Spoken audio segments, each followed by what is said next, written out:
Bonjour les amis, bienvenue à la chaîne Les Astres disent, ici Zainab Slim. Dans cette vidéo, je vous présente quelques prévisions et conseils pour la semaine du 20 au 26 mai 2019.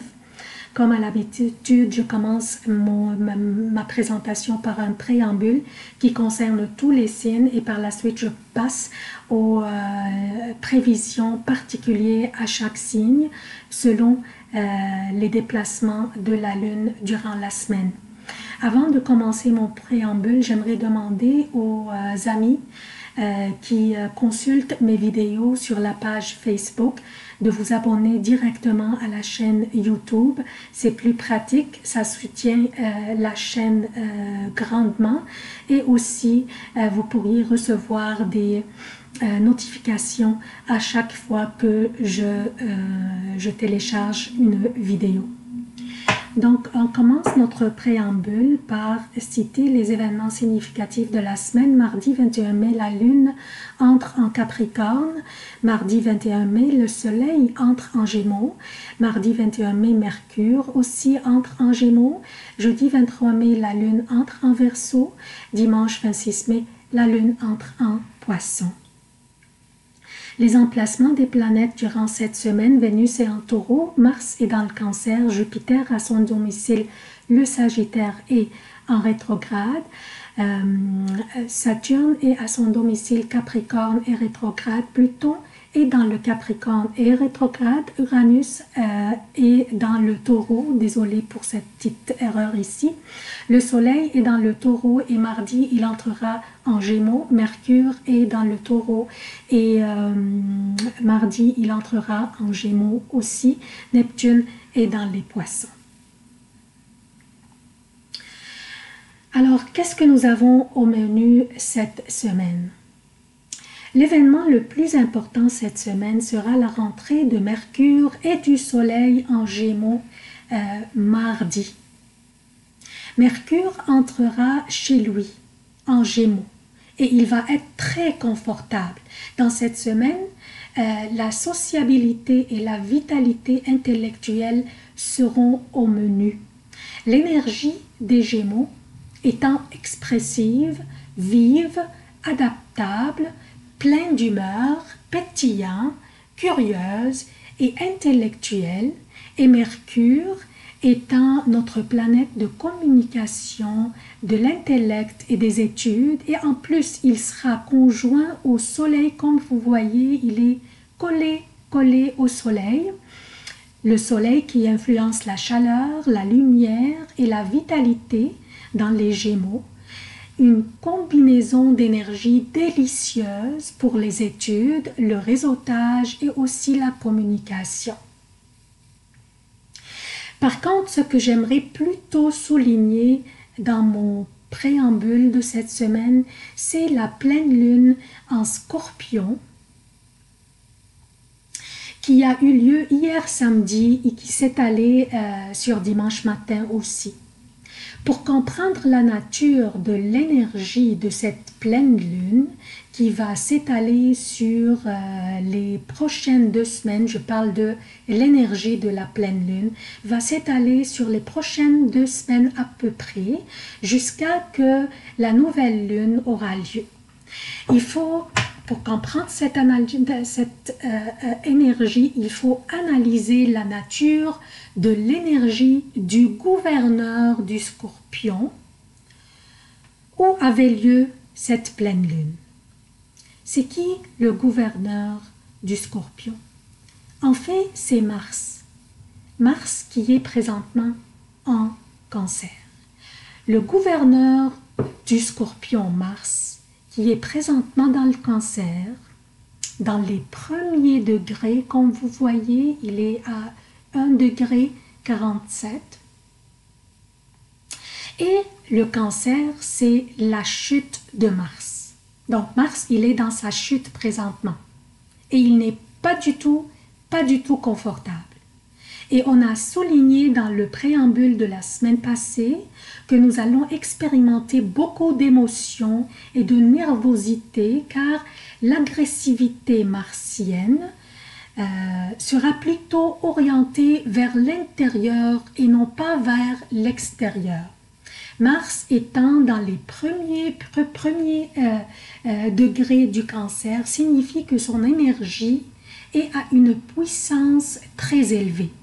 Comme j'ai souligné dans une de mes vidéos précédentes, quand les planètes entrent dans un signe et elles sont au début du signe, dans les premiers degrés, elles s'annonceront d'une manière très prononcée et très forte pour annoncer leur présence, et leur énergie serait au plus haute puissance.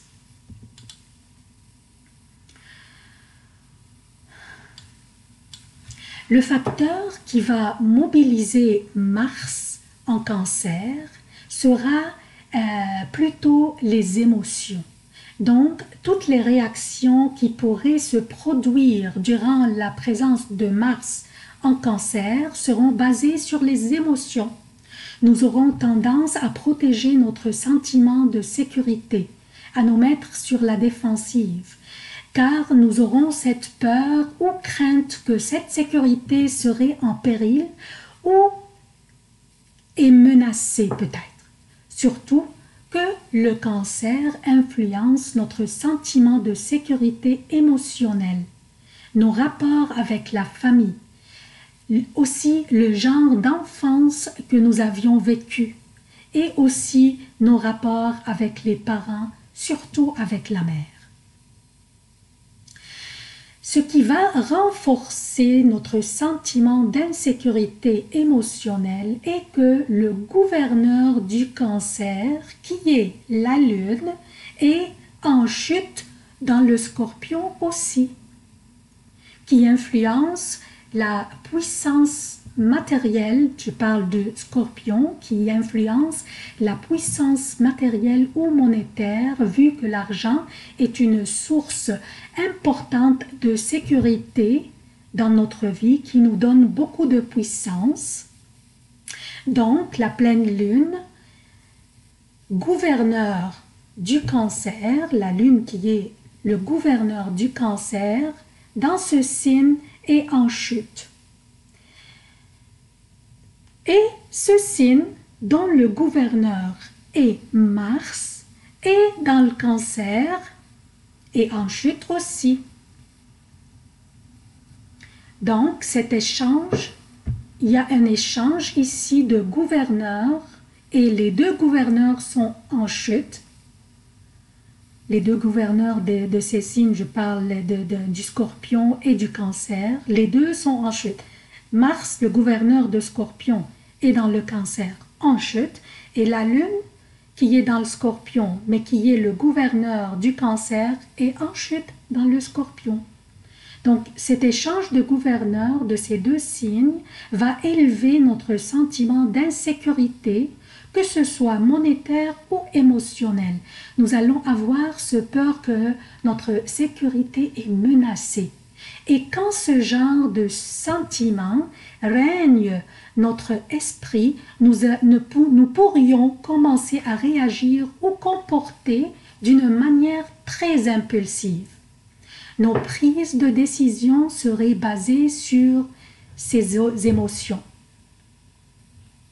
Et aussi, observez les médias sociaux, vous allez remarquer que les propos des gens dans les médias sociaux seront plus craintifs et plus anxieux. Donc, je vous prie de ne pas prendre des décisions cruciales, comme par exemple, je vous donne un petit exemple, quitter un emploi juste à cause d'une dispute avec un collègue ou avec un supérieur. Sachez que la plupart d'entre nous seraient peut-être impulsifs sous l'effet de Mars en Cancer, impulsifs sous l'effet des émotions, sauf bien sûr ceux qui vont avoir l'aptitude à se contrôler. Donc, quand une situation émotionnelle se produira, sachez que l'autre personne vit aussi ce que vous vivez et peut-être influencé par la même énergie. Donc, surmonter ces situations et laisser ce genre de situation passer en paix. Par contre, l'énergie de la pleine lune est habituellement une énergie propice pour nous débarrasser de tout ce qui ne nous sert plus ou tout ce qui nous cause du mal ou de la peine.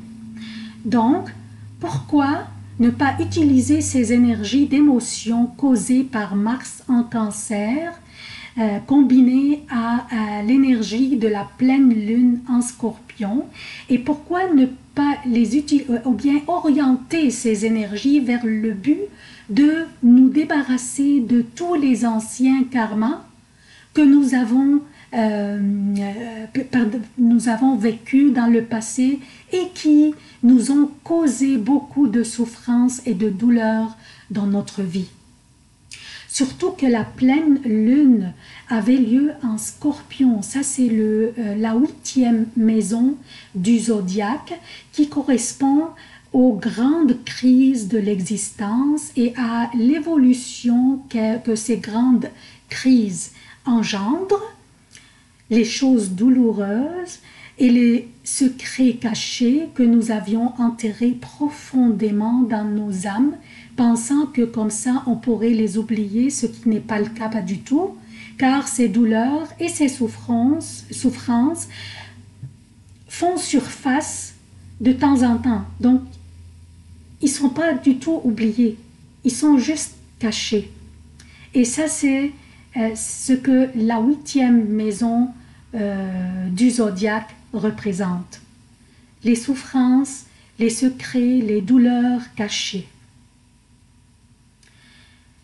Et ces douleurs font surface toujours avec la rétrogradation de Pluton et de Saturne. Donc la conjonction, en plus nous avons une conjonction de Saturne et de Pluton qui les deux rétrogradent dans le Capricorne, causant la montée à la surface des anciens karmas et des anciennes souffrances et douleurs. Cette conjonction rend cette période très convenable pour faire le ménage de tous les vieux karmas qui nous empêchent de bâtir notre avenir et d'aller de l'avant et de vivre heureux. Maintenant, vous pourriez me poser la question, comment pourrions-nous faire ce ménage des vieux karmas, des vieilles souffrances et des vieilles douleurs? Ce que je vais faire, je peux vous le dire, ce que je vais faire, c'est un petit rituel que je vais faire avec toute pleine lune qui s'en vient d'ici que la rétrogradation de Pluton et de Saturne finisse vers la fin de l'année. Le rituel consiste à prendre un papier et un crayon, ouvrir cette boîte noire où on a enterré nos vieux karmas, nos vieilles souffrances et nos vieilles douleurs. Et c'est correct si ces vieilles mémoires et douleurs nous faisaient du mal dans ce processus. C'est correct. Ce mal ne va pas durer pour longtemps. Donc, on pourrait le tolérer pour quelques minutes pour en débarrasser définitivement. Écrivons ce qui nous faisait mal et ce qui nous faisait de la peine dans le passé sur un papier. Sortons toutes les douleurs et écrivons-les sur le papier. Ensuite, pardonnons-nous d'abord, car il se peut que nos douleurs proviennent du fait que peut-être nous étions nous-mêmes la source des douleurs des autres. Il se peut. Donc, pardonnons-nous d'abord et pardonnons les autres par la suite. Ensuite, brûlons ce papier. C'est juste en se pardonnant et en pardonnant les autres et en laissant nos vieux karmas aller qu'on puisse vivre en paix et confortable dans notre peau. qu'on puisse recouvrer notre estime de nous-mêmes, notre vraie valeur et notre confiance en nous-mêmes. Considérons cette pleine lune une opportunité à ne pas manquer pour faire le ménage de notre âme profonde, de tout ce qui nous empêche d'aller de l'avant, de toutes les rancunes et douleurs, et pardonnons-nous d'abord, puis pardonnons les autres.